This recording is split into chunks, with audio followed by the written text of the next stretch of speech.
Hello, everyone, and such a warm welcome. Welcome to Session 2 of Teaching Peace in Schools. That's Session 2 out of 10. So we are gathering here together every week for the next 8 weeks. And we're really looking forward to sharing with you all tonight. I'm your host, Molly Rowan Leach, and I am Restorative Justice Fellow with the Peace Alliance. And it's just an honor to be with you here tonight, and I'm really happy to have had a lot of great feedback from all of you. Please continue to do so. If you have questions and feedback, you can submit that at the Maestro Conference registration hub, which is where you received your dial-in number for tonight and for all of our call aspects. Now, to participate in our sessions here, there's 2 steps actually. One is that we have visuals for you, and that is our screen share link. Secondly, of course, for the audio aspect of our sessions, you need to access this room, which is the audio room, the Maestro room. So if there's any further confusion at all for anyone, please do let us know at info@peacealliance.org. That's our technical support email, and also email for feedback and comments. info@peacealliance.org. Now, many of you probably are aware of the fact that there is a main course page that's at peacealliance.org, that's .org, /teach-course-page. Teach-course-page. Now, you should have received that in your confirmation emails that you're getting, actually your response emails post-session. So, for example, last week when we were with Kay and Carolyn, everybody should have received a follow-up email that pointed to the audio, which is yours to download to your hard drive and to listen and re-listen to at your convenience and as many times as you wish. So again, that is our main site for you as a part of this circle, this learning circle together, learning community, to access all of the audios as well as the group discussion forum. There's a link there for that as well, including, in addition, resources that are hand-picked from our faculty. So, of course, we had a wonderful session last week with Kay and Carolyn, and just want to thank Kay Pranis and Carolyn Boyce-Watson once again, and Living Justice Press for being a part of the partnership that has made this course possible, this overview. We're on quite a journey together. And also to thank the NACRJ, the National Association for Community and Restorative Justice at nacrj.org, and the Peace Alliance. That's thepeacealliance.org, and those 2 organizations are the co-hosts for this session, but we've also had the spirit of collaboration with so many different organizations across the country and even world who have made it possible to share this opportunity. So I want to thank them and also encourage you to check out their links. You'll see that slide on our screen share right now of who those people are, and want to give them a shout out and a thanks as well. Finally, again, just a reminder that the screen share is a visual only, so that if you're having trouble wondering why you can't hear anything, remember that you need to dial that Maestro number that you are given. It's an actual telephone number, and if you are dialing in from or trying to access from another country, we have ways to get you in that hopefully you were able to configure with the information we've been providing in our support emails. So without further ado, I just, again, would love to extend a warm welcome to an atmosphere of learning and of collective participation tonight. I know that our faculty tonight really have a wonderful presentation for you, and they also are inviting question and answer sessions. There was a lot of feedback as to how meaningful that was the other night, last week. So we'll be definitely making time again tonight so that you can ask questions and comments, make comments. So in order to do that, just remember all you need to do is press 1 on your telephone keypad. If you're accessing from a different place like Skype, using Skype as a dial pad, all you need to do is the same. Just press 1 on that keypad.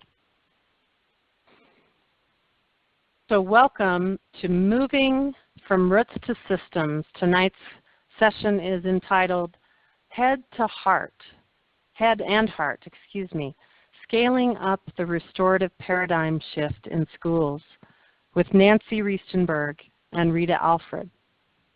Tonight, Rita and Nancy are going to cover some aspects of buy-in, resources needed including financial and personnel, policy decisions such as adjusting instructional minutes and changing the discipline code, other educational mandates that challenge the space and time for restorative practices, and interfacing with unions and boards regarding teacher contracts, just to name a few. Many of you are probably familiar with Nancy Riestenberg. She has over 25 years of experience in the fields of violence prevention education, child sexual abuse prevention, and restorative measures in schools. She has worked with the Minnesota Department of Education and school districts in Minnesota and 20 other states, and speaks nationally on restorative measures at conferences and through trainings. She provides technical assistance on violence and bullying prevention, school connectedness, school climate, disproportionate minority representation, and so much more. She's also a member of the design team for the National Institute of Corrections Restorative Conferencing Curriculum, facilitating restorative group conferences. Rita Renjumtham Alfred, I hope I'm pronouncing that right, Rita. It's a beautiful name. Rita Alfred consults with schools, and she also trains district personnel, school site staff, students, parents, and community members in school districts in the Bay Area in restorative justice and peacemaking circles. She initiated restorative justice and peacemaking circles at Cole Middle School in West Oakland, initially as the expulsion case manager for the Oakland Unified School District, and then also as the restorative justice coordinator for restorative justice for Oakland Youth. Acronym is RJOY. She assisted in the writing of the restorative justice resolution that was adopted and passed by the Oakland Unified School District Board of Education in January of 2010. She is also the co-founder of the Restorative Justice Training Institute. So I'd just like to extend a very warm welcome to both of you, Rita and Nancy, tonight, and welcome you. Let's go ahead and dive on in. Welcome. Thank you. I'm glad to be here. I'm really excited about sharing information and experiences of doing restorative justice in schools. Nancy? I'm delighted to be here as well. Thank you, Molly. I want to thank everybody all of the people that are part of making this series happen. Next slide. Rita and I are going to share with you an outline for this evening. It's got 3 main components, three sections to it. We want to describe elements of restorative practices in schools. I think there are many ways to teach restorative practices, and we're just going to give you one version that may either confirm or refresh your knowledge. Then we're going to provide a quick overview of implementation science and how an implementation framework can be used to scale up restorative practices in a school district. And finally, we want to share with you the challenges and cautions that, some of the challenges and cautions that we have encountered.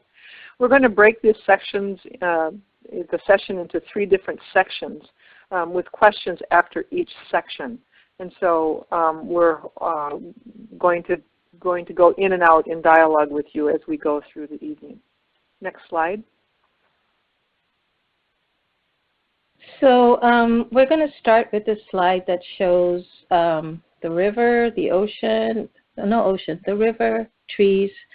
So what we wanted to do here is just start with a quick opening. So I want to start by thanking Molly and Michael for having us on here, the Peace Alliance, the National Association of Community and Restorative Justice, for this opportunity. I also want all of us who are listening in to be prepared to learn together, and definitely have a lot of gratitude for all the people who have taught us, people that I've learned from. I want to also thank the first people of this continent for sharing their lands and practices with all of us.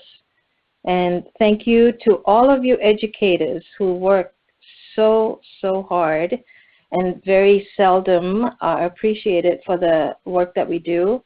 We do have a joke in schools where we say we definitely do at least 3 jobs, not 1, and including thanking all the parents who make a difference every day, and the educators and parents making such a difference every day in the lives of young people.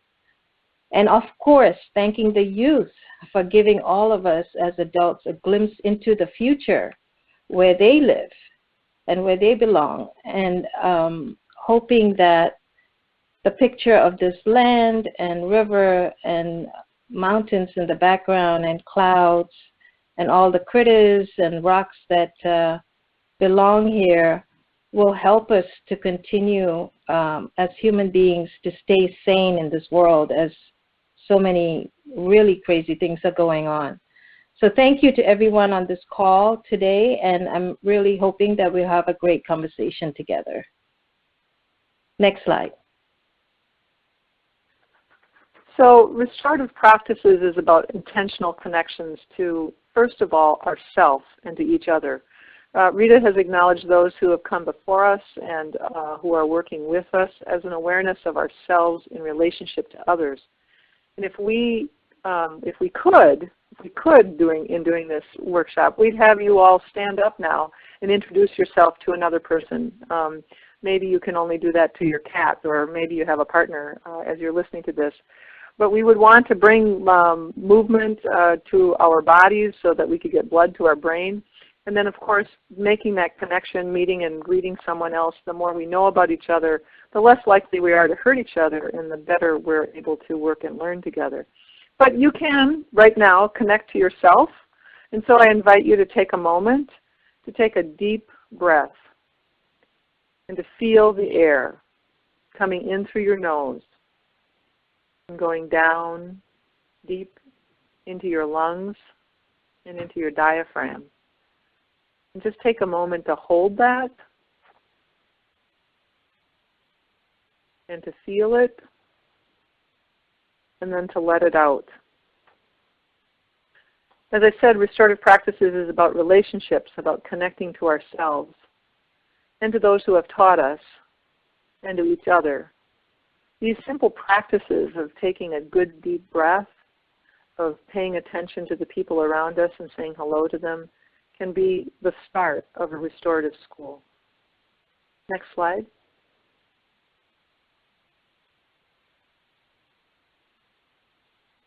So we're going to run through a little quickly on some of the theory that we use on a regular basis and some of the practices. Next slide.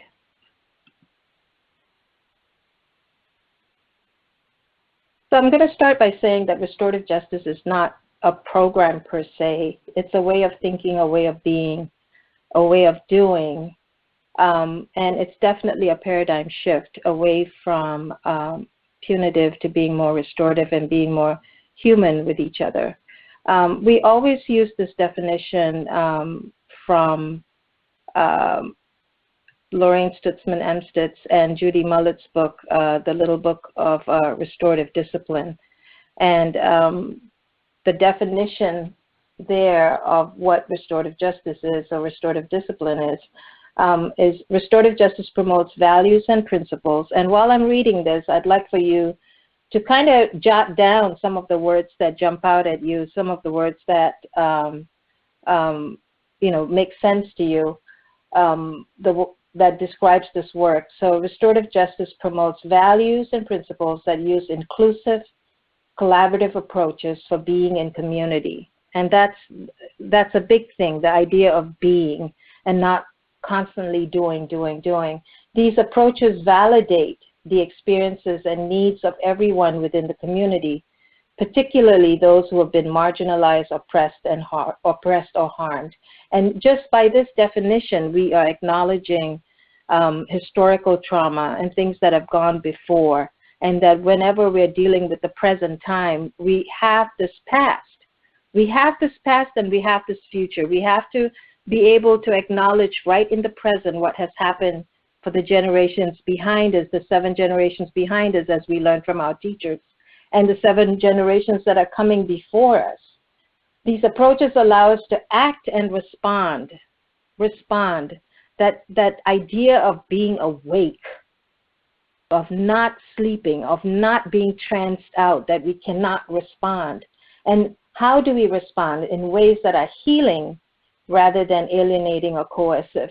I know that what happens in schools is that we have so much to do and so many people to take care of on a regular basis that sometimes it feels like being coercive is the quickest way to get something done. But what we do is that when we do that, we have lots to pay for down the line. When restorative justice started, it started out in the criminal justice system. And when schools adopted it, they found that they could not do this work without acknowledging community, that community has to be present, community has to be built, community has to be taken care of if we're going to actually do these other parts of restorative justice that deal with harm, so that there is a container that can hold when we do the hard work, when one person hurts another person. And so this definition really speaks to that piece. Next slide.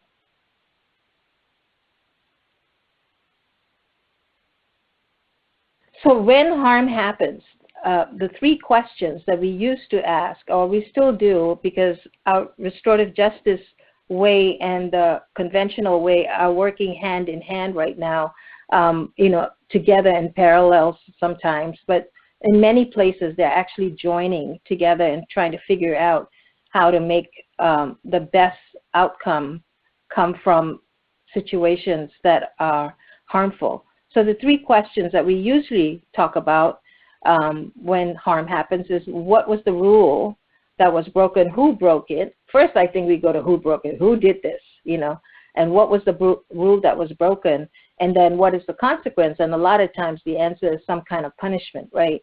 But in restorative justice, what we're looking at is really being able to notice what was the harm, who was harmed, who was hurt, who was affected by this, the person who did the harm and the person who was harmed, and how do you pay attention in a balanced way to both of these stakeholders. And in restorative justice, we also include the community, which is what I talked about in the slide previous, where we are building this community that can hold both the person who did the harm and the person who was harmed.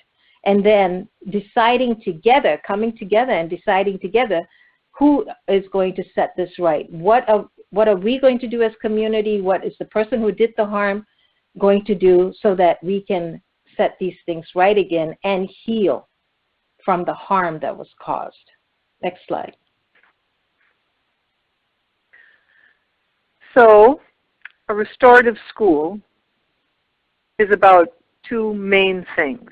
This is a very quick diagram. It is about building community and animate. Push it again, Matthew. Building community, push it again, and repairing harm, repairing relationships. Push it again. We build community so that we can repair relationships, so that we have the skills and the ability and a reason to want to repair relationships. Push again. And we repair relationships so that we have a strong community, so that we can work and learn together. Next slide. Another way that we can describe a restorative school is with Brenda Morrison's triangle of relational practices. This is very similar, for those of you who are familiar with public health, to a universal response, tiered levels of support, or the PBIS triangle of Tier 1, Tier 2, Tier 3, or all, some, few. But in restorative school, we're talking on a universal level or a primary prevention level about reaffirming relationships. We want to repair relationships when things go awry, and we want to rebuild relationships when things completely fall apart. And the listing on the side there shows some of the different things that could be part of primary, secondary, and tertiary prevention and intervention. So at a universal level, we want everyone to participate by engaging in circles in the classroom, learning social emotional learning, having all of the adults practice and teach empathy by using effective statements, having circles at a secondary level to repair harm or restorative conversations or chats, peer mediation when bullying is not the concern but people are having difficulty with their relationships, problem-solving circles in the classroom. And then at the very top, when you need to rebuild relationships using restorative conferencing, or having re-entry circles when a student perhaps has to be sent away for a period of time for the safety of the community to be able to come back to the school in a good way. These practices may be different in different schools. You might put different words with the reaffirm or the repair or the rebuild. But the main points are just that we want to reaffirm relationships, we want to repair relationships, we want to rebuild relationships because a restorative school is about relationships. Next slide.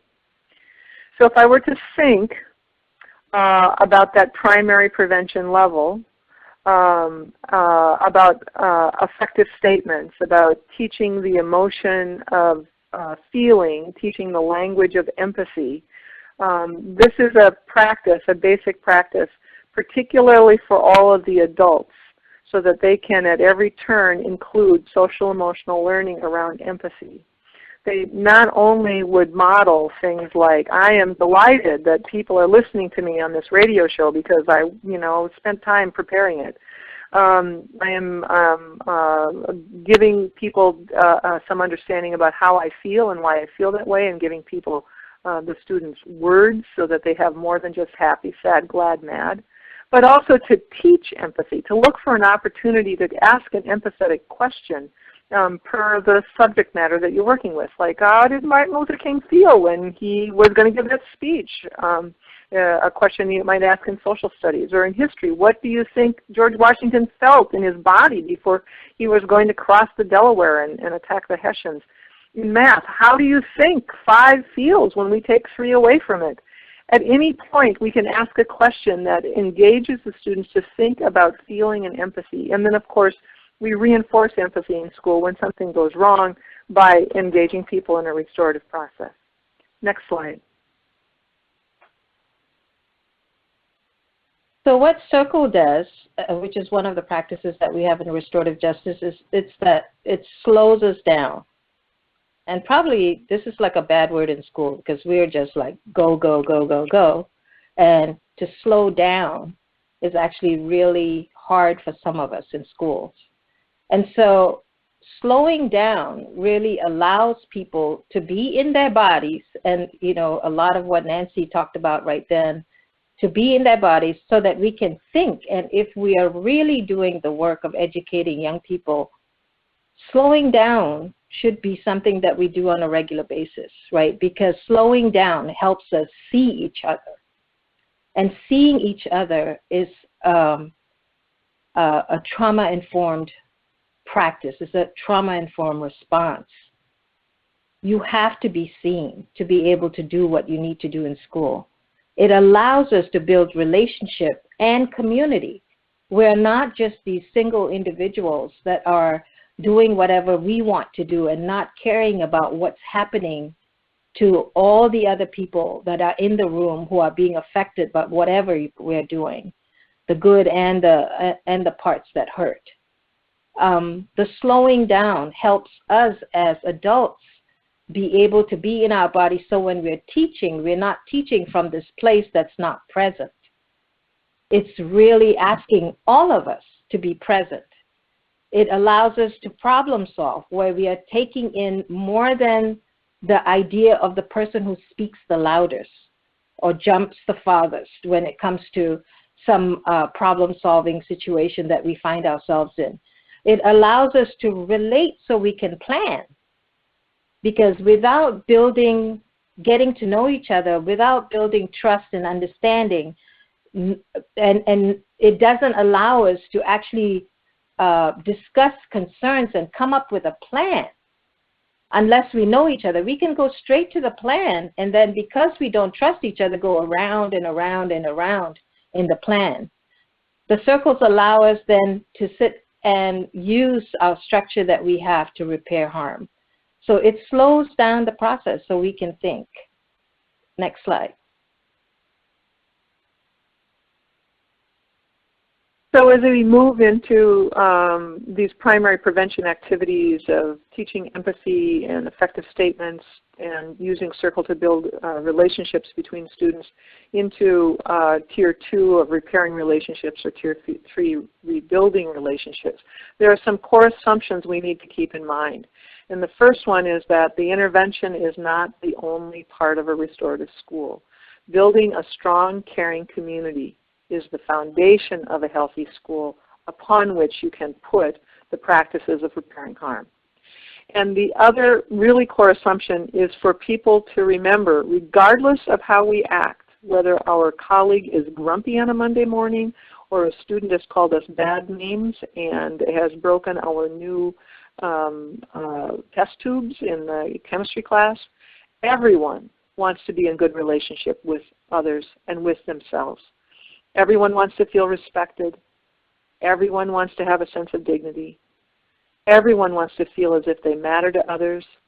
Everyone wants to feel that they are valued, even if they didn't proof the slide and forgot to put the L at the end of that last feel.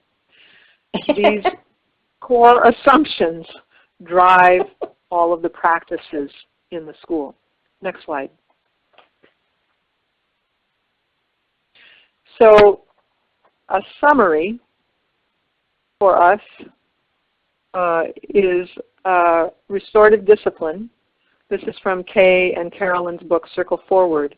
Restorative discipline is effective only if there is a whole school approach that results in the shared aspirations to build a caring school community. There is no sense in washing the child. This is one of my analogies. There's no sense in washing a child and getting the mud off of them if you're going to send them back outside into a mud puddle.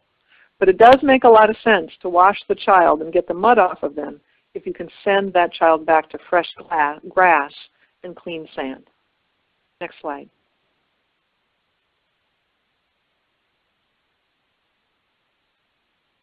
So whenever we talk about restorative justice in schools, everybody wants to know what to do when harm happens. They rarely want to hear all about community building, but from the work that I've done, I know that culture change and climate change and positive climate happens with community building, and that is transformative. And we as adults hold that piece. We are the people who hold the culture in the schools, and so we have to pay attention to building community. But as this slide shows, when harm happens, what do? We have to work with everybody who was in that process, involved in that situation. The person harmed, first of all, having that person be able to say what happened, how they felt, how bad it was for them, what are they hoping for as healing. The person who did the harm, finding out what were they thinking? Like, what happened there? What did you need? And then all the other people who are involved in a situation, and no one else can define the harm but the people who've been involved in the situation. So if somebody has, did graffiti in a bathroom, which, people in schools, we all know this does happen, you bring the person, who was the person harmed at that point? it was the school. So how can the school be represented as the person who was harmed? The person who did the harm, the young person who did graffiti for whatever reason, they might have been trying to express themselves. You know, maybe there's no space for them to be able to do that. Bring them together, and also for them to acknowledge that they actually did something that is going to take some cleaning up. And the other affected parties, you know, definitely people who are administrators may be involved in this, but let's not forget the custodian who has to clean this up as one of the parties who was harmed, right? So we have to make sure that everybody who's involved in this, and we trust that everybody who is involved in this, that we can solve our problems, that we don't have to take it to a third party and have them solve the problems for us. So when harm happens, we have to involve the person who was harmed, the person who did the harm, and other affected parties. Next slide. So this is a kind of a repeat of the what I just said. And so when the harm is done, what you want to do is to be able to first prepare everybody to come to this meeting where you're going to have the conversation. Please don't bring people together without preparation. That's really a big part of what needs to be done. So the preparation, making sure that everybody knows what's going on, what questions are going to be asked, maybe even having them reflect and think about what's going to happen before they come through, talking it with each other, identifying some solutions, and restoring order, which is what we crave for in schools. Next slide.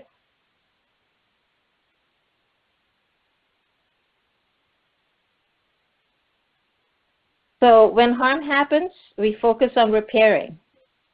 We are not focusing on punishing and taking somebody away from what happened. We are looking at what is needed to repair the harm. Does the person who did the harm need help to repair the harm? What can we do as community to hold both parties or both or more parties so that we can help? We are the community. We hold both, the person who was harmed and the person who did the harm. And what does everybody need to feel safe again? It takes a lot of honest conversation to have a session like this come up with just what is needed. We can try to do we can try to do this process really quickly and miss what happened here. And so slowing it down, asking these questions, preparing people, doing the circle and or the conference in a way that allows for every single person to be able to participate is really, really important. The other important piece when harm happens is the follow-up. Never, never do a circle and then forget to do the follow-up, because that is what cements what all the good that happened in preparation and in circle, that cements that good, where the person who did the harm gets to move out of that place of shame into a place of dignity, where that person who was harmed for that incident also gets to move out of shame or sadness or embarrassment and move into dignity again. Next slide.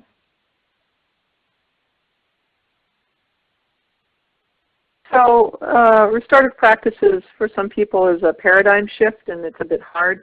And for other people, it's a relief. It allows people to operate the way that they want to operate with children. Belinda Hopkins outlines this shift in a restorative school, that we're going from telling to listening, from knowing the answers, I know what the answer to this problem is, to being curious, what happened? From institutional or third party trying to restore the balance, which takes a lot of effort, to having those who are affected trying to restore the balance. They're the ones who know best what needs to make balance for them. From focus on the person who's done something wrong to focus on those who have been harmed and those who have caused harm, widening the lenses, the lens of what we're using, as Howard Zare would say. From external coercion, which takes a lot of work and is pretty tiring, to having kids have internal motivation, which of course is what we want children to gain, self-control. Next slide. So here we're at a place where we'd like to take an opportunity for questions and answers for maybe about 5 to 7 minutes. Okay. So I'm handing this off to Molly for direction. Wonderful. Thank you, Nancy, and thank you, Rita. So again, a reminder, if you have a question or a comment, simply press 1 on your telephone keypad or on the dial pad for which you're accessing our room here together tonight. While we're waiting for questions to roll in, lots of them are, I just want to make a quick reminder, please, that the slides from tonight, this wonderful presentation that Nancy and Rita prepared, will be available to you along with the audio, and that's posted again at our main participant learning community page, which is peacealliance.org teach/course/page. Excuse me, that's dash, not slash. All of you can access that from our emails that you're getting from us after each of our sessions. So there's a bunch of goodies there at that main site that you'll want to take advantage of, including, of course, the slides. And also a reminder, the slides are not able to be operated while we're in our live session tonight or any of our sessions by the participant circle, so just be patient with us. We will be providing a copy of the whole presentation to you for your use and review. So thank you for that. And then also a reminder, certificates for submitting your CE or CEU credits in your local area or district, those are available now. If you need one, simply email Katrina, that's Katrina, at peacealliance.org. So just a reminder for that as well. Finally, Circle in the Square is a wonderful book that Nancy wrote, and that link is also on our main site page. So let's go into questions now and see if we can dive in even deeper. Juanita, welcome, you're live. Hello. Actually, you answered my problem.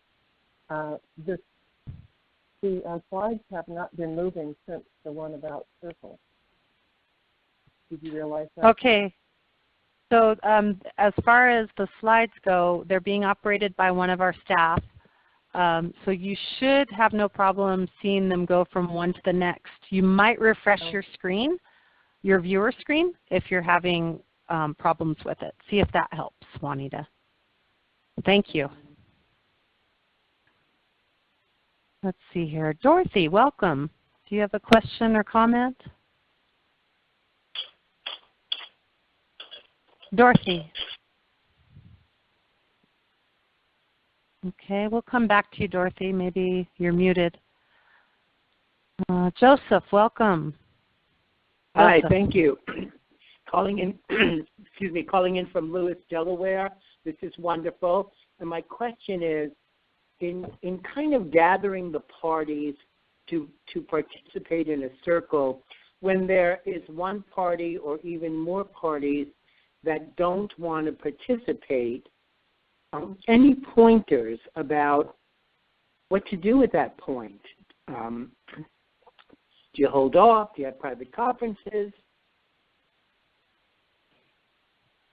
I'll start, Nancy, and then you can add. So if people are not coming voluntarily to the conference or to the circle meeting, the circle can take place, but only for the people who want to do it. So you've already mentioned having more meeting time with a person who doesn't want to participate, and just working with them about, what is it that they need so they could participate. But it's a very kind of a fine line not to force somebody, not to coerce somebody Right. to actually come to circle. And especially the person who was harmed. You don't want to coerce the person who was harmed to come to circle.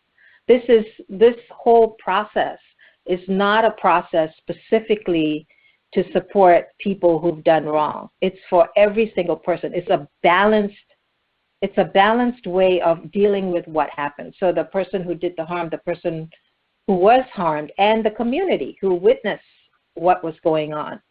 So I would spend more time with the person who doesn't want to come to circle, and if they don't want to come to circle, then that's their choice. The circle can continue as a healing circle or as a reflection circle for the other person who's willing to come to circle, but no forcing. That's how we've held on to the fidelity and the trust that we've developed in doing circles. Nancy, do you want to add? The other thing that I would add is that you can always, keep revisiting it. Would you like to sleep on this? What are your concerns? What are you worried about? But the other thing is that if someone doesn't participate face to face, they still might participate by writing something about how they felt about what had happened, and someone else could share that with them, so they can feel they can go through the process of reflection and talking about what they're thinking and feeling and how they've been affected and all of those sorts of things, but they're not literally there face to face, but that's useful. And the other thing that I would say is, even if people don't come to the circle, the fact that you sat and talked with them is important in and of itself. I think that we're going to have to leave it at that to go on to the next slide, because we're just a tad bit behind in Rita and our impeccable plan. So let me go to the next slide, and we will have another section of questions in a little bit. So this section is about implementation. It's about how do you set up a set of practices? How do you get interest? How do you get buy-in? How do you make sure that people do those practices that you've taught them and that they do it well? How do you check for fidelity? How do you see if what you're getting are the outcomes that you want? So implementation is a framework for building a restorative school and keeping it in place. Next slide. One source of information that I can share with you that I have taken this information on in regards to implementation is the Active Implementation Hub. If you just Google AI Hub, it's the first thing that comes up, but there's a link there for you as well. This comes from the University of North Carolina, and it is from this science of implementation that is presented through the AI Hub that PBIS, for instance, Positive Behavior Interventions and Supports, created their framework for implementing PBIS. Mark Thorsborn and Peter Blood also have a really good book on implementing restorative practices in schools, which is called, cleverly enough, Implementing Restorative Practices in Schools, and I can recommend that one for folks as well. Next slide. So there are many ways of organizing implementation, and this is just what I got from, this is what we use at the Department of Education in Minnesota. There are 4 stages. Just keep animating, Matthew, until you see 4 circles and 3 arrows and a big long arrow. The 4 stages are exploration, installation, initial installation, and full implementation. So that would be things that take between 2 and 4 years to make happen. So there's good news and bad news. The bad news is that it takes 2 to 4 years to put this in place, and the good news is you don't have to do it tomorrow.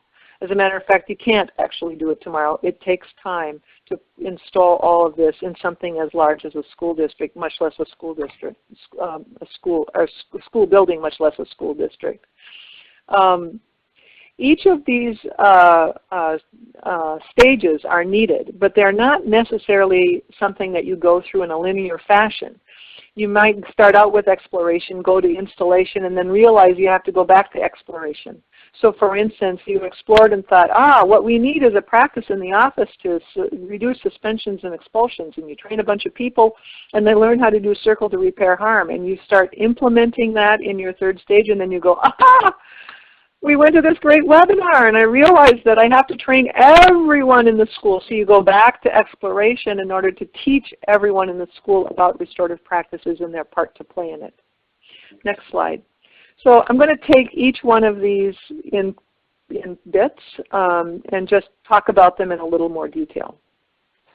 So exploration is about setting up and getting buy-in and creating a plan. And it is very much like a puzzle. Keep animating until you get to this works, Matthew. It's very much like a puzzle. There are many pieces that you have to put together. So you've got to get leadership support. That means that you really probably need to get the principal and the superintendent to sign a piece of paper saying that they think this is a good idea, that we should explore this. You need to set up a team. We have used advocates for many years with restorative practices in schools, and that's fabulous. But eventually advocates retire or they win the lottery and move to Hawaii. And so you want to have an implementations team so that anybody who moves anywhere can be replaced by another person, and that you always have a group of people who are responsible for holding the practices and the coaching and the implementation in place. You want to figure out what your needs are and what your resources are and see if they all match with restorative practices. And you have to communicate with everybody. You have to communicate with the staff, with the students, with family members, with community members, with school board members. If you leave any of them out in telling them that you're thinking about this, then they might come back and go, you didn't tell me and I'm frustrated. You want to identify restorative practices resources both in the school and in the community. And so what I mean by that is that a lot of people have learned about restorative practices, I think probably all over the country. And there may be at least 1 or 2 or 3 people in any school building who know something either about building, using Circle as a community building process or other things that are related to that Tier 1 stuff, or people who know how to do repair of harm or have had some kind of training. You want to identify those people and bring them in and help shore up their skill set so that they can help support other people. And then you need to go into the community and find out who in the community can also help you. Are there people in court services like restorative justice planners who do restorative practices for court cases? Are there community organizations in Minnesota? We have restorative organizations that do restorative justice in the community, or dispute resolution centers or mediation centers who also do restorative justice. And then are there people who know this because it's part of their culture and part of their practice? Certainly the indigenous peoples in a community are a place of wisdom and knowledge, and recognizing them and finding them and honoring them is an important thing to do. But also there are people from other countries who have come to the United States who may also have had experience with restorative practices as well. The Somali community is one group in Minnesota that comes to my mind in regards to that. And you want to identify them and bring them on board and access their knowledge and their wisdom and their support. Figure out what your barriers are. You do all of this. All of these puzzles are put together so that your work results in a plan for implementation. So let me talk next slide about exploration a little bit more. Let's take a look at just that section of communication. Communication is really, I would say, another term for how do we get buy-in from people so that they are willing to do this process. And one of the schools that I've been working with have tried a couple of different things. They have tried holding staff circles so that staff members can learn the circle process. And this has really been augmented a great deal by Circle Forward, which has a nice section on teaching circle to staff. And so if staff could have 3 to 5 circles or even 1 to 3 circles, a value circle, a common agreement circle, and then a circle, do we want to do this restorative justice thing? That would be really helpful because then they would have a better idea about what it is that they were buying into. Also, nicely placed videos, maybe at the beginning of a staff meeting, 3 minutes here, 5 minutes there, 10 minutes there, or books placed strategically in the staff room, or articles sent at 3 o'clock in the morning to your colleagues about restorative practices with a cheerful, did you read that? Around about 7:30. But at any rate, giving information and making it available so that people can digest this, because this is a complex thing to understand restorative justice. Then how do you get the students to participate in this and participate in this process of deciding whether or not this is a good idea, and how do you get family members to figure out if this is a good idea? One school decided that they were going to make a lesson where they would hold circle with their students in advisory. They would have a value circle with their kids so they'd have a basic understanding of that. And they would watch a video around restorative practices in schools, a summary video maybe.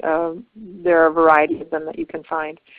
Then the student would get an assignment to take that home and show the video to a trusted adult and ask them 3 questions or 4 questions about what do you think about this, what are your questions about this, do you think this is a good idea, what other information do you need, and then bring that back to the school. And then after everyone has at least seen the video and experienced a little bit of restorative practices, ask the folks, do you want to do this, and survey everyone. Next slide.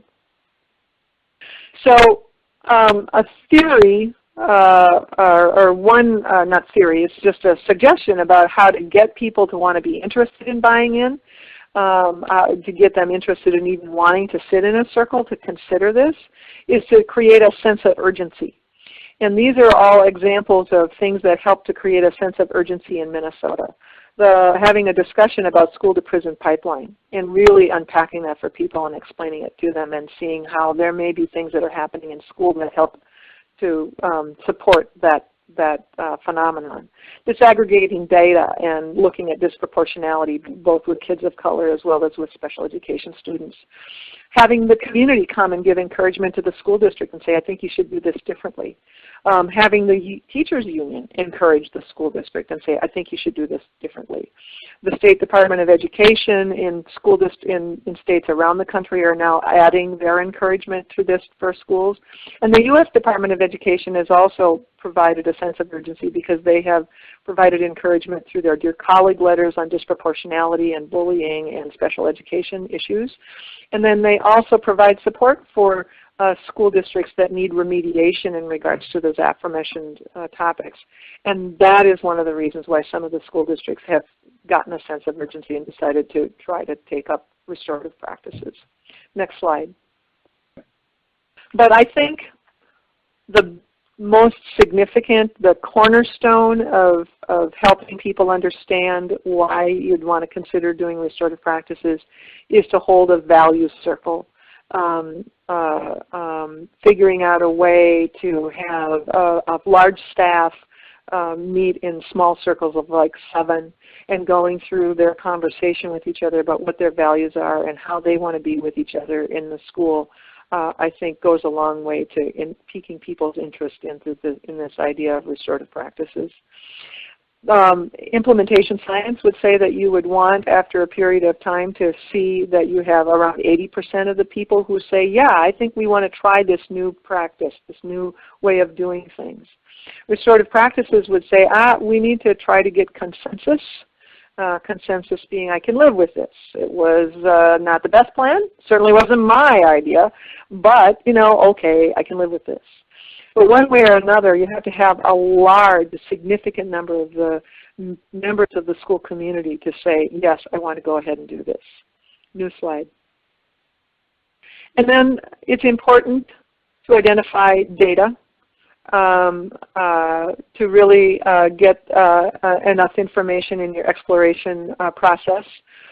There's lots of sources of data in a school. There's discipline and office referrals and suspensions and expulsions and climate surveys, which can be a source of positive as well as challenging information. Attendance data, academic information put side by side with the discipline data is always insightful. Anytime any people request either circle or different kinds of information, that can be something that ask for different processes. That can also be a source of data. And always it's important to disaggregate the data to see if the different groups within the school are benefiting from any kind of an intervention or process or program, or if there are challenges through that disaggregation. Next slide. So those are some components of exploration.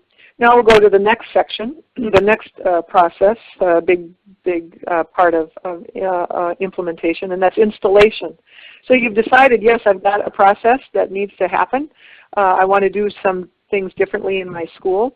And a lot of people make a mistake and they jump over installation and they go right to implementation. We're going to do this today. We're going to do circles today. We're going to do repair of harm right now. You have to train people how to do it first. Makes me very nervous if people don't people just expect that somebody is going to be able to run a circle in a classroom without that teacher having had any training. We wouldn't expect a teacher to teach anything in a classroom without having had some training. And the same thing is true with restorative practices. So there needs to be a training plan. Who are you going to train first and on what? Is it an intervention or is it the prevention component? Is there money for this? Do we need to change some policies in regards to this? Do we need to have a set of procedures so that everybody knows what it is that they're supposed to do? Should we write a manual so that we can train new people when they come in and they always come into a school? And critically, are we going to be able to provide coaching? Next slide. Coaching is probably the most important component of installation. And here's why it is so essential. If you look at this slide, you see training components, knowledge, skill demonstration, and use in the classroom. Those are all outcomes. So if you train people, for instance, with theory and discussion, they'll gain 10% of the knowledge, 5% of skill demonstration, but will they use it in the classroom? Probably not. If you do practice and feedback in training, 60% knowledge, 60% skill demonstration, and about 5% use in the classroom. But if you've got coaching, you have 90%, 95% use in the classroom. So coaching is absolutely essential in order to be able to get the bang for your buck for the training, because the training is probably going to cost you some kind of money, if not just time. Next slide. So then we go to the third section, which is initial implementation. So now the school is essentially a teenager, because this is a pretty awkward stage. People have been trained and they're trying new skills, and that always feels a little uncomfortable. And the school is trying to accommodate the new way of doing work, and that always feels a little uncomfortable. And so it's very possible that people are going to think, well, shoot, it's just quicker if I just suspend the kid and forget this restorative stuff. But the thing that will help people get through the awkward stage, just like what we do when we're working with youth, is we provide coaching.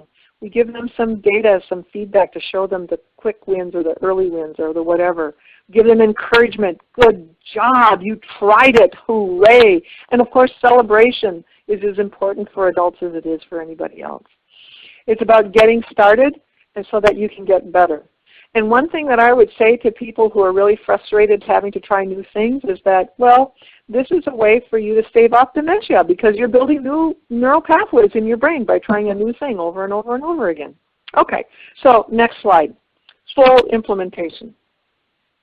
So finally, after 4 or 5 years, full implementation means that this is the way we do things around here. This is the culture of the school. The innovation has become no longer an innovation but a standard practice. And the AI Hub identifies that as being 50% of the staff do the practice. There's a practitioner, organizational, and community practice policies and procedures. All of that stuff is written down. People know what it is that they're supposed to do. There is continual evaluation of outcomes and practices, and you have a fully functioning implementation team, which really doesn't ever go away because in any school district, people keep moving. And there's always going to be new staff that you need to train and bring on board so that they are able to, new board members, et cetera, so that they know how we do things in this school. Next slide. So, questions or comments? Okay, thank you, Nancy and Rita. Okay, so please press 1 on your telephone keypad if you have a question. And those of you that we weren't able to get to the last round, if you still have a question, please re-raise your hand by pressing 1 on your telephone keypad. Sharon, welcome. Your mic's open. Yes, hello. I'm calling in from South Bend, Indiana. I just wanted some further explanation in the exploration stage when you were speaking about parent and community circles. It was one of the bullets on the slide. I wanted to know what your experience has been in engaging with the wider community and parents in these circles and exploring bringing restorative justice to a community. Well, I would have to say that the school district has not done that yet. This idea of providing education to the parents is something that the school district that I'm working with that came up with the idea is going to do in the second half of the school year. In regards to other ideas that folks had, one idea was to have circles in the, as part of the, what's the word I'm looking for, as part of parent-teacher meetings, PTA meetings, when people come for any kind of event at a school, to have an opportunity for people to learn the process, maybe be taught by students who might be able to teach them that process. I do know that some school districts have had conversations around using the circle process around issues having to do with equity and disproportionality and power and privilege. And that has brought some members out to, or parents and family members out to events with the school to have those kinds of conversations. Thank you, Sharon. Louise, I'm going to open up your mic. I believe you had a question. Let me see here. Louise, your mic is now open. Welcome. Hi, I'm actually from Canada, and I know a lot about restorative justice, but I am new to the place where I live, and I would just like to walk into a school and have them open their arms to me, but that might not be possible. So I'm wondering if you have any suggestions when you're trying to kind of cold call it. Rita, you have some thoughts about that? I think, you know, schools are always looking for volunteers, especially if you have a lot of information about restorative justice. I would actually research and see if anybody in that district is doing restorative justice, maybe befriend them, and then maybe befriend the school that's closest to you by calling and letting them know that, you know, you're happy to. I'm not sure how you want to do this, whether you want to volunteer or whether you want to do trainings or, you know, all of that. So I would definitely research, you know, first at the district level if there's anything going on, and then walk into the school and ask them if they would be interested to have a meeting with you and let them know what you can do. Another suggestion that I would have for you would be to contact the union and see if they were at all interested. Some of the unions in the United States are encouraging their different union groups to consider restorative practices, so that would be another group to look at. The PTA, I think, is always looking for speakers. And so going to that group and talking to them. If there is anybody doing any work in regards to equity, that would be another organization that I would seek out. And then I suppose any other youth-serving organization where you might have an opportunity to do work with youth and the people who work with youth. Those are some other suggestions. Thank you. Can we go ahead and take one more question? And thank you, Louise. Sure. Thank you. All right, let's go to Chris. Welcome, Chris. Your mic is open. Yes, thank you. Certainly, in terms of a comment, this has been fantastic because it's so brass tacks, rubber meets the road. You know, it's going to take 4 years. It's going to take forever. It's going to be an ongoing process. But to make a long story short, I mean, I just finished a 28-year career in corrections, and I did a lot of criminal justice stuff. I've also done stuff in schools. But here's the bottom line. This coming Monday, I have a meeting with the superintendent of the district, the school district where I live. We're in their exploration stage. I've done a values circle, and basically I'm getting a stipend to be a consultant. And I guess the question would be, okay, there's the situation. I've got a meeting with the superintendent to kind of try to sell this in a way. What would your suggestions be? Well, I would definitely compile all the research that is being done in restorative justice right now and talk to him about the benefits of adopting restorative justice in schools. Given that you've already done a values circle, they've had some experience, because I would always include the experience piece even when talking to superintendents, because they are also human beings.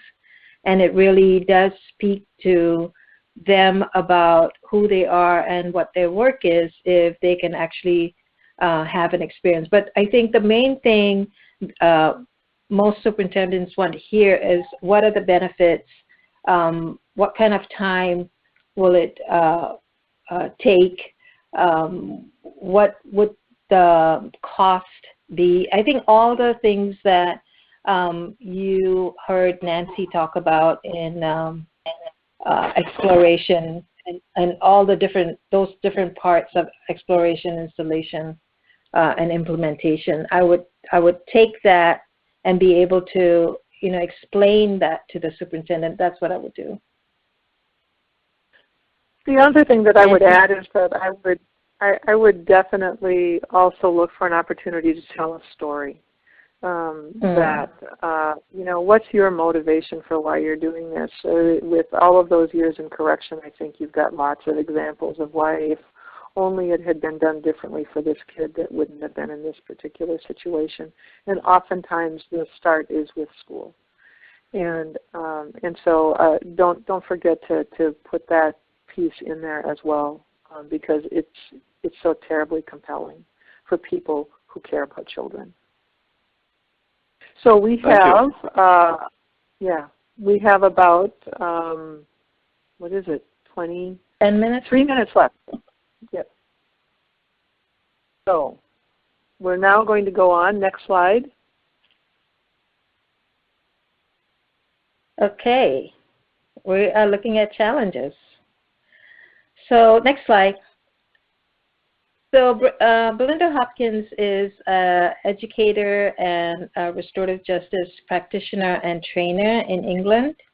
And she came up with this pyramid that's very helpful when you think about what are the different parts of the circle process or restorative justice you need to establish. So the first thing is establishing the values or the ethos in the school. So how do you do that? That's almost like the tier one piece that we always refer to in PBIS and in restorative justice, the tier one of the building the relationships, getting everybody on the same page of how do we talk to each other, what are our values, can we hold these values, what happens when we don't hold these values, and create this space of caring. That's what you want to do. And then what you have to do is teach the skills that need to continue making this ethos strengthen and build, which is, communication is a big one. How do you talk to each other? How do you listen? That's huge. We in America love to talk. And it's really helpful when you have a very, very good listener. If there's any situations of harm that happens, you really want to be able to do that. To be able to listen when you're sitting in a circle, building community to understand each other. And then the different processes that we have. We've been talking a lot about circles. There's also restorative conversations where you go through the questions that you can ask about what happened, what do you need, those questions, the restorative questions. There's also restorative conferences that's done a little bit differently from how the circles when you're repairing relationship happen, but there's various processes that you can use. And so being able to take all this into account and make it happen is helpful. Next slide. So the restorative mindset. You do want to do things with people as opposed to 2 people or 4 people. You want to make sure there's conversations and lots of reflection around power and equity. I think that's the piece that's the hardest about doing this work, is that when you're sitting in circle, you are equal to whoever you're sitting there with. And that makes it hard, especially in a hierarchical institution like we have in schools. The restorative mindset also includes compassion, because what people have experienced is trauma, and people come to schools with their trauma. People teach after going through trauma. So there's a way where trauma is very present in schools, and developing compassion and being able to hold that so that you can actually of learning and teaching that we are doing in schools. The restorative mindset also includes wisdom, where the experience and knowledge and good judgment and the feeling of being wise comes into play. And one of the good ways to think about things is having that long view of noticing what each of us have gone through in the past and how we are going to handle things in the future and the people in the future. So when you think about all the stuff that's going on with fracking and tar sands and all of that, what is it doing to our beautiful planet, and what is it doing to the generations that are coming forward? So you want to be able to use these of doing things with somebody, with compassion and with wisdom to inform what you do. The next slide is about looking at, and I would encourage you to watch this TED Talk by Philip Zimbardo, and he talks about how we look at what's wrong when somebody does something wrong, and we just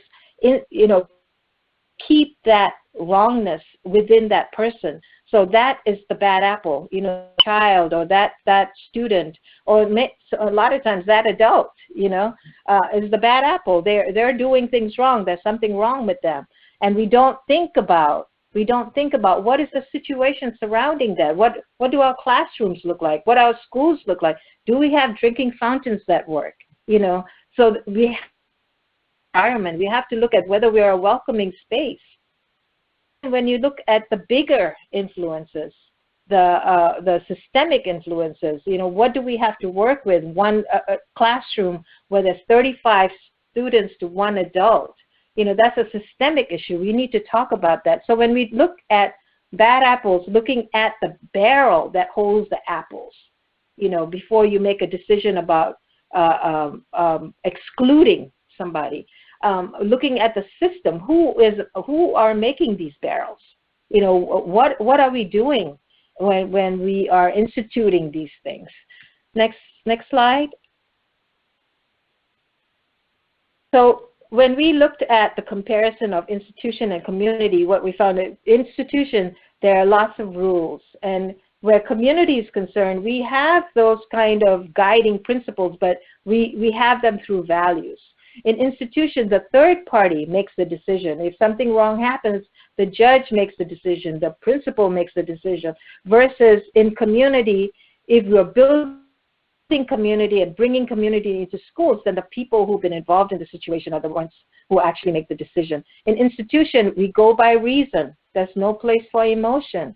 And in community, we have reason and we have emotion. The emotions let us know how we need to proceed. In institutions, it's all about facts, just the facts, right?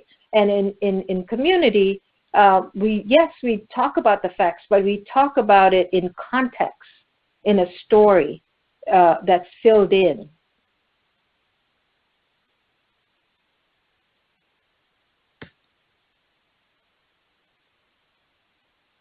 And so when we look at policy, when we look at what we need to adopt, we definitely want RJ to not be a top-down mandate. We really need to build the community and go from bottom up and top down so we can meet.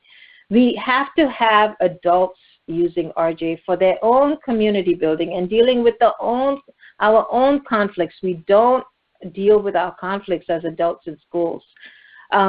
We have to think about other policies like allowing instructional minutes to be used for circles and social emotional learning. For intervention and reentry, we have to start understanding how can we use restorative discipline as part of the discipline code. That restorative discipline is the first place we go to when something wrong happens, not only for the lighter situations.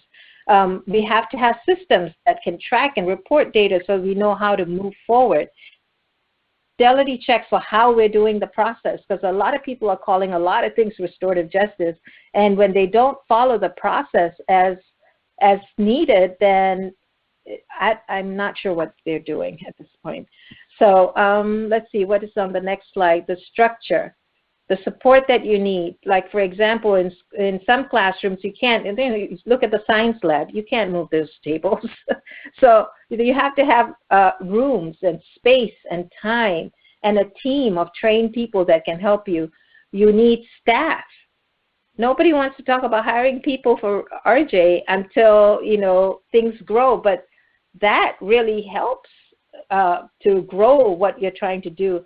Maybe as an expulsion case manager, when I was in Oakland doing case management of children who were up for expulsion, I talked to my supervisors, Jackie Wong and Gail Wang, and said, can I do RJ for 20% of my time? Because that is an alternative that's going to help with suspensions and expulsions. And maybe the district has to consider, what does it mean to have teachers attend these trainings? They have to have substitutes, teachers attending the conferences and the circles, thinking about providing substitutes. So children, the next slide please, and shared leadership. Here we go again to power. Are we going to listen to our young people as partners? That's huge. Yes, they're young, but they have a lot of good ideas, and we don't have to be adultist about it. Just because as a young person we weren't listened to, we have to be able to listen to them, because they come up with some really imaginative, creative things. Next slide. And so now we have cautions. Yes, thanks, Rita. Just a couple of things that came to our mind. Cautions in regards to choice and ability. So the first one, I think, which is a big challenge, is that a core principle for a restorative process is that people choose to do it. You might convince them to do it, you might encourage them to do it, but ultimately a person has to make a choice to participate. So if you're scaling up restorative practices in schools, should this be true at every level? Should we ever push people to do restorative practices?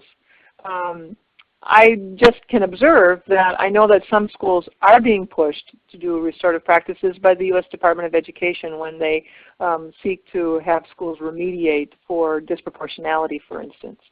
But that can have a consequence. We might have to address the impact of people being strongly encouraged or being forced, because that might have an unintended outcome. And so in those instances, I would just suggest that we participate in a circle to talk about what harm might have come because people were forced to have to do something that they didn't initially choose to do. Next slide. And then there is the issue of ability. And these are questions I don't have the answers to. Can we expect every adult to be able to run a circle? Can we make it so that every adult has support in being able to run a circle? Can we expect all adults to be non-shaming? Some people may have a genetic predisposition to rolling their eyes. Can we help them to not do that? Can all adults trust youth?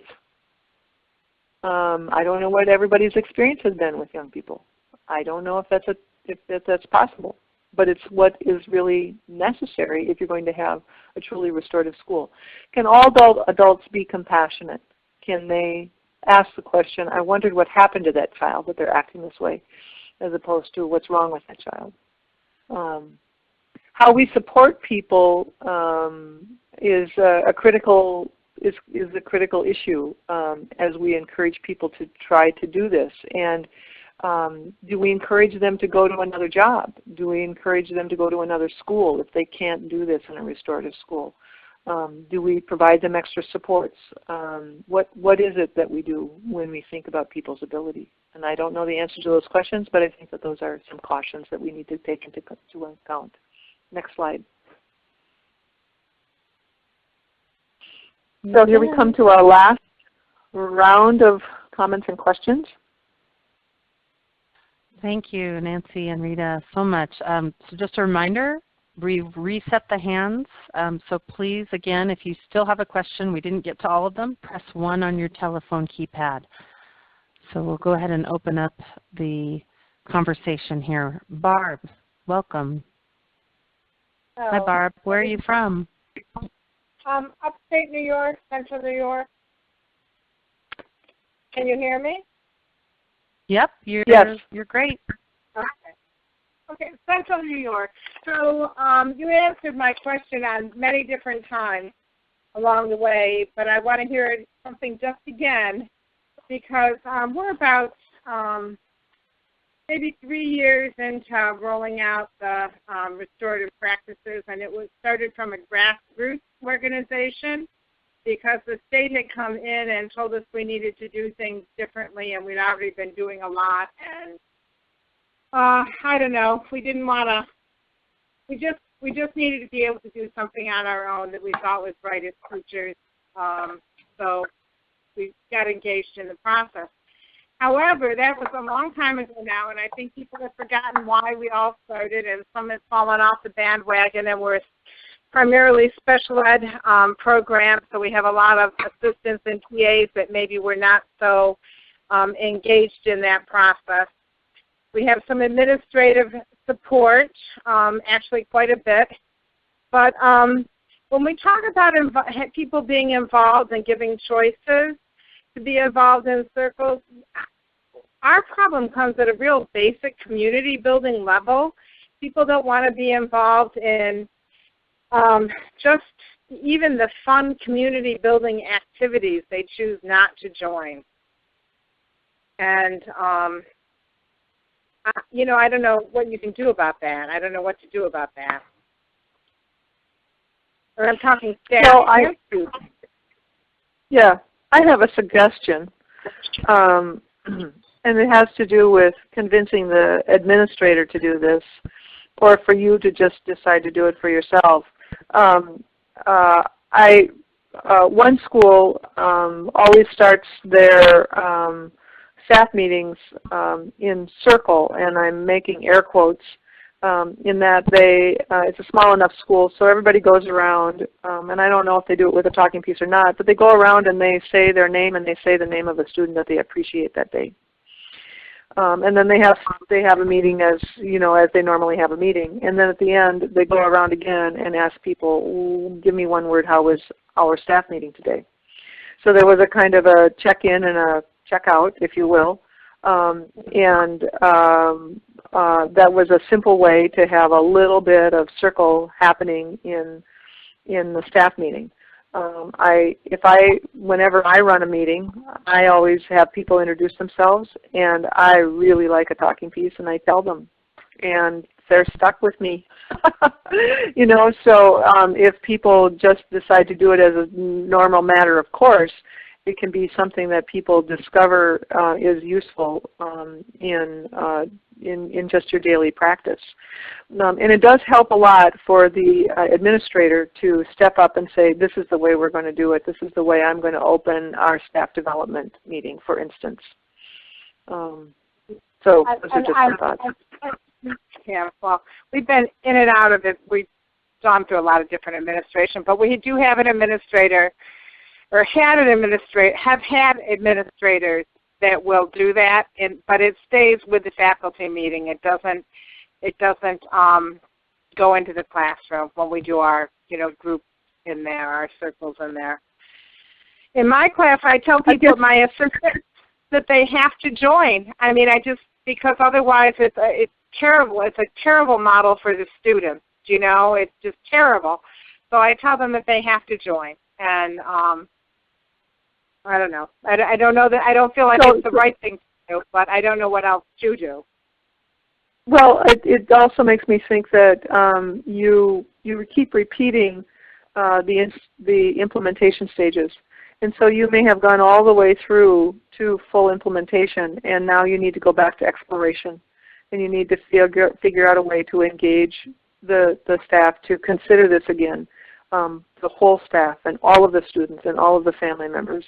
You just might have to go back to that very beginning stage. something to consider.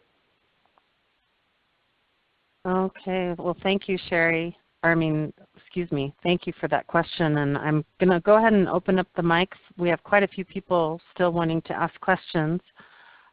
Sherry, welcome. Where are you from? Hi, it's Shari. I'm from California. Hi, Nancy and Rita. Thank you so much. Hi, Shari. Nancy. Hi. So my situation is actually I asked this question to Kay and Carolyn the other day, and Carolyn, I think, passed the buck to you, Nancy. So said ask Nancy. So my situation is that I have the opportunity to be in front of administrators, superintendents, and so forth that gather regionally. Perhaps they're not all from one district or one school, right? So I have the opportunity to do like a broad sweep teaser, like this is what it's about. Are you interested? Can we get you to bite the hook, kind of thing? And I would like your input.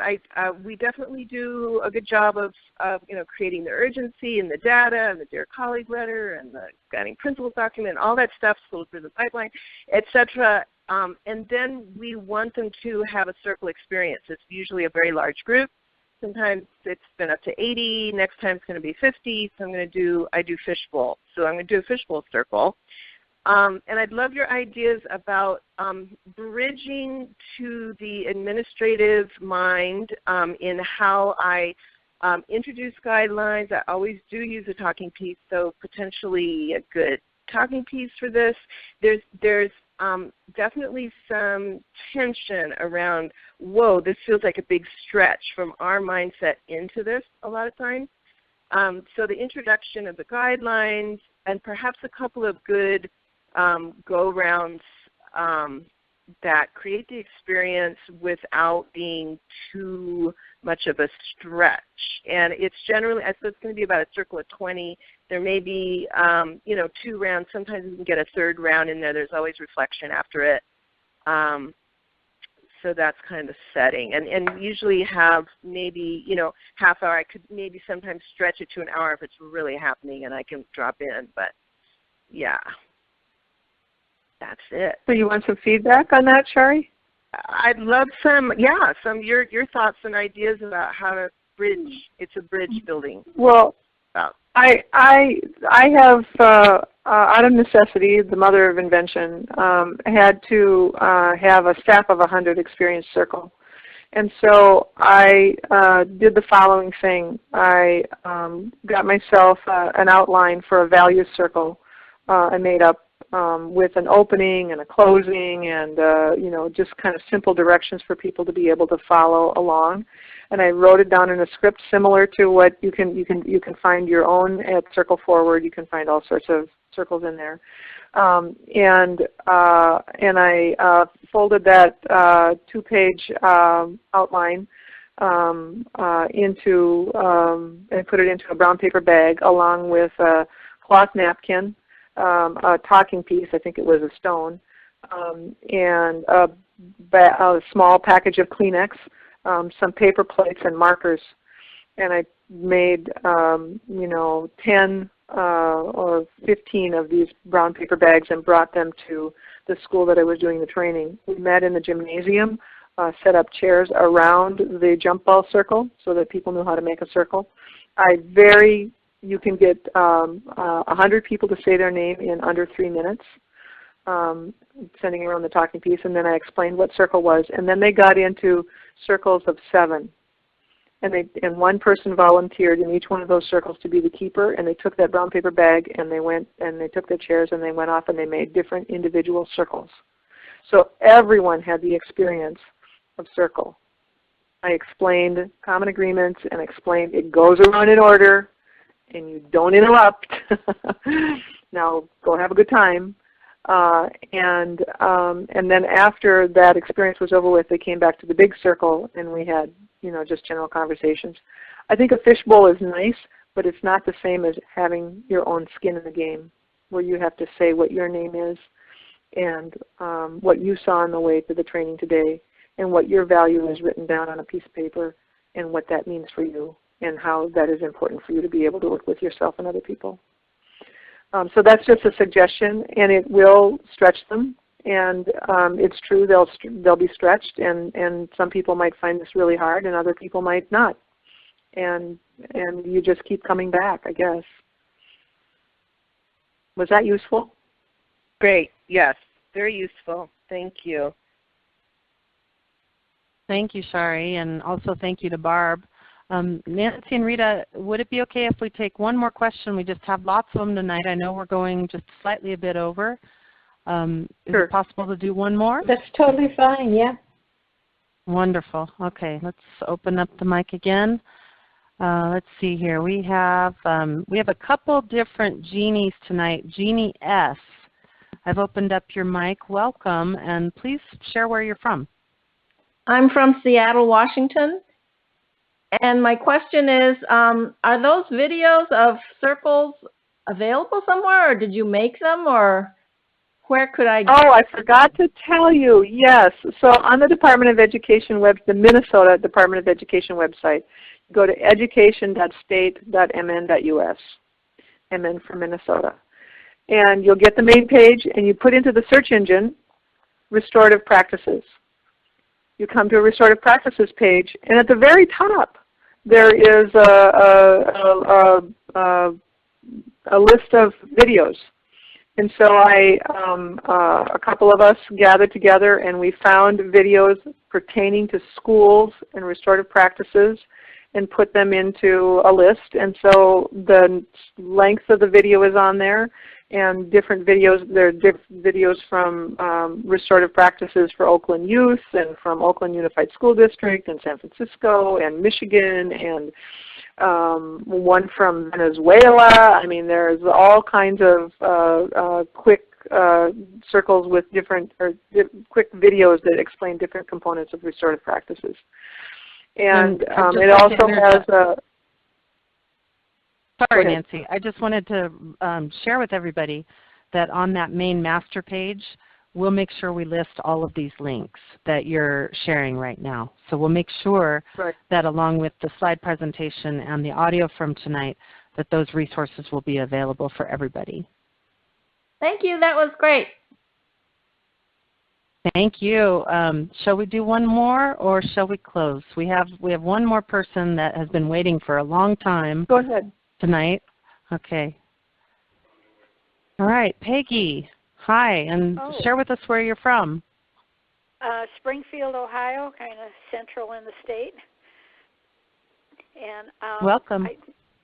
No, thank you. This has been wonderful. I am not an educator, but I sure am interested in this, and I want to say I've been a foster parent for like 30 years, and I just think the circles is wonderful. I've had a little experience with it, but my question is, one of your cautions was, about adults trusting youth, and something that's been going through my head all along because of the difficulty dealing with children who lie.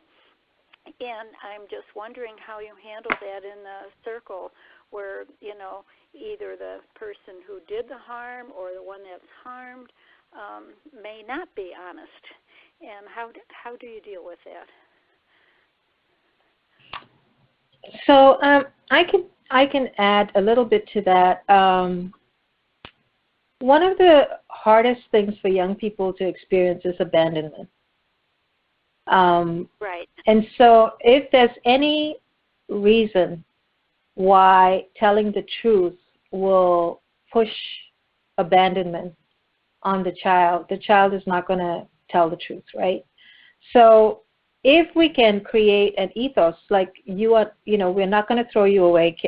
Kay talked about this in the last webinar, where that no one is a throwaway person, that everybody is going to be held, and that abandonment is not what's going to happen if you are able to say what you did wrong, right? So, and that takes a while. When I was a dean at the school and young people were sent out of class, and when they came to me, they said, well, they didn't know what happened, why they got sent out. And I had to observe that in the 32 kids, you're the only one down here.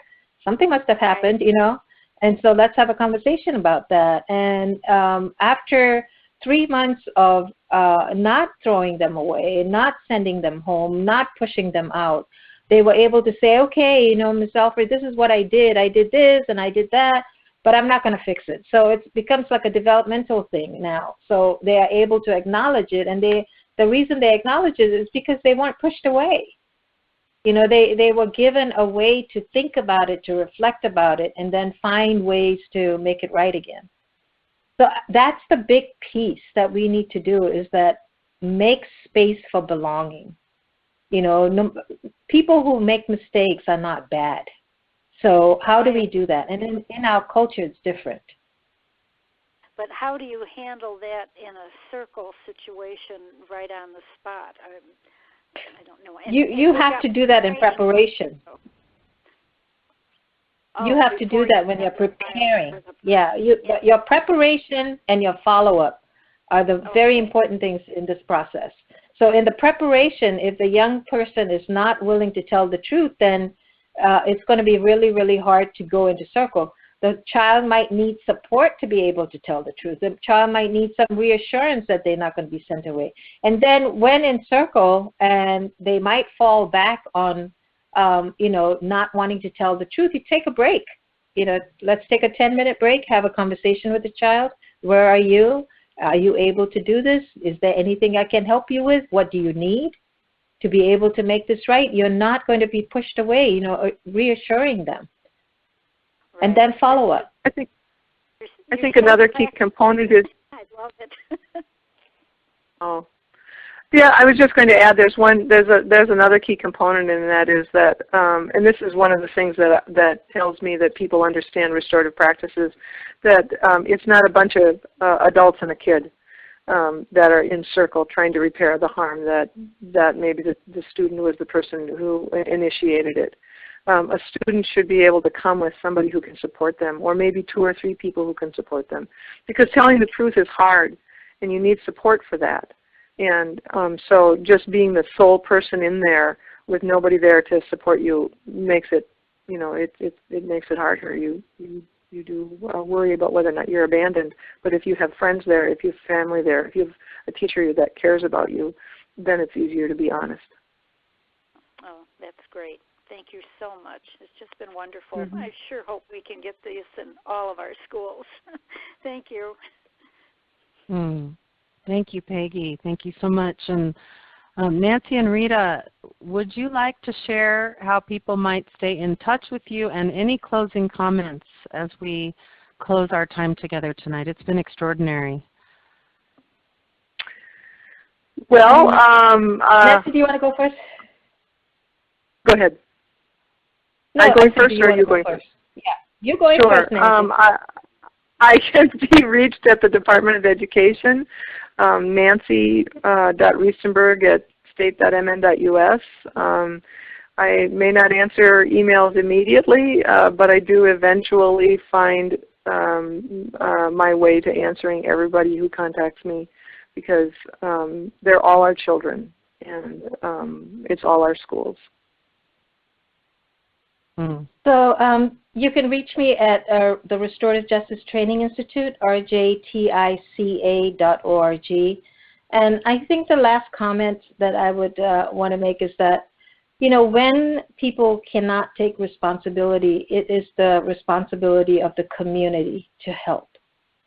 And in some indigenous communities, they take responsibility that something like this, some harm could actually even happen, and that it's their responsibility to take care of it. So can we say that when something wrong happens, we are not bystanders, we are actively involved.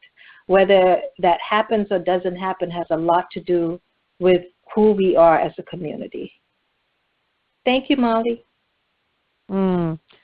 I just want to thank you both so much for being with us tonight and for contributing the depth of your wisdom and experience. Nancy Riestenberg, of course, and Rita Alfred, and to the learning community that is an international community. We have over 200 people from global locations with us during this course. And I'd just like to close tonight by sharing with you an invitation to join us live again next week, of course, for Session 3, which will be Building Systems to Promote Dialogue, How Restorative Circles Support Community Responses to Conflict. And that's with Dominic Barter, who was a part of our opening summit a few weeks ago before we started our overview course series. Of course, he's again with Restorative Circles, Círculos Restaurativos, based in Rio de Janeiro, but also internationally. And next week, he'll be covering some things such as looking at the most challenging of circumstances that they've experienced in the favelas in Rio, and how there is still possibility of restoration and understanding, and an awareness of how that community and other communities besides the favelas have walked towards conflict of the most brutal kind. He's going to share insights and building blocks on existing knowledge that lead to holistic systems based in relationship and commonly accepted and honored values. For more information about restorative circles, if you're interested in prepping a bit before our time together next Wednesday, February 24th at this same time slot, go to restorativecircles.org. That's restorativecircles with an S.org. And finally, don't forget that tomorrow you're going to receive a follow-up email from tonight's session that will include a link to our master page for all of our learning communities access. That's at peacealliance.org/teach-course-page. And then you enter your password, peace is the way, and you have access to all of the audios. You can download those onto your iPod or your computer, and you can even put them onto a CD to put in your car as you're driving. Please pass that information along to anyone you think might not know that they can. If they're in this course, they can download it. And also, if you have a learning community that you've gathered in your district, in your community or school, feel free to listen in to that session together at another time. A lot of people cannot make these live sessions, but we have all these materials for you. And again, we are offering a certificate of completion for those of you who would like to submit for CE or CEUs in your district or community, whether you're an educator or a professional of another kind within the system. So thank you again for your participation in this learning community, and we really are looking forward to seeing you next week. I'm going to go ahead and close out tonight like we did last time by opening up everybody's mics so that we can say good night.